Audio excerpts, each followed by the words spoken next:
Jesse Lee Peterson has a lot of very, I would say, extreme views, but on Islam, he gave a great question to an Islamist, and he said, why do you guys keep moving to Western countries and Christian countries when Islam is so great? Like, if Islam is the best thing ever, why aren't you staying in those countries if you love it so much?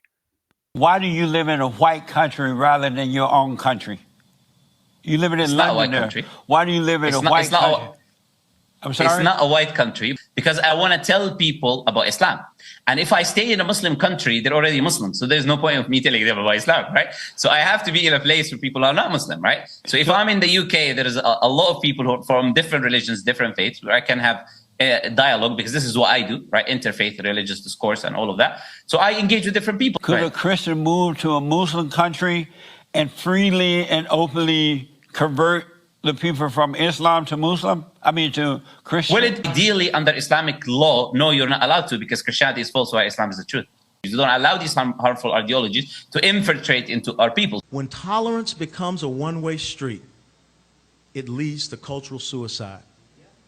When I am able to fly to Saudi Arabia with my Bible in hand, with my cross around my neck, to go to Mecca and go to a church, then guess what? We're good to go. But until that point, we have to understand the objectives and the goals that Islam has. Yes, and I think at a broader point, this whole thing with immigration, for example, Donald J. Trump, for example, will ban Muslims. Muslim ban. Everybody freaks out.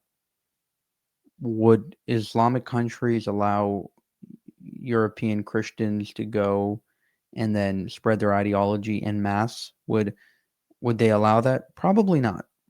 If we were going to become the majority in their country, would that be allowed? No, it wouldn't. Look at Lebanon. Look at a lot of these usually Christian countries. You know, Egypt used to be a Coptic Christian country, completely Islamic now. And so there is a trend. This isn't like a thing of the past. We haven't overcome Islamic extremism. It is right now, it is here, and there are some countries that are changing. For example, Saudi Arabia. Like he said, it is becoming much better. Despite what Alan B. West said, it actually did change in a big way. However, look at the UK, look at a lot of these other countries that are slowly regressing.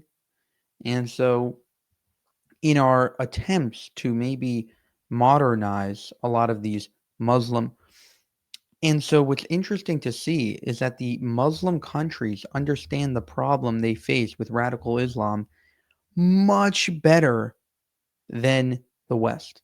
And you have countries like, and people like UAE, Mohammed bin Zayed, Sheikh Mohammed bin Zayed, warning everybody and saying, listen, soon you're going to have a lot of radicals coming out of your countries. And that's your fault. That's not us. That's you. Because you don't want to wake up and you want to focus on political correctness instead of actually dealing with the problems at hand. They understand it. They understand the problem of radical Islam. It's time that we wake up. For more, subscribe to the channel. If you want to help us make more of these videos, you can go to buymeacoffee.com/Jewish Uncensored. Thank you for watching and have a good one.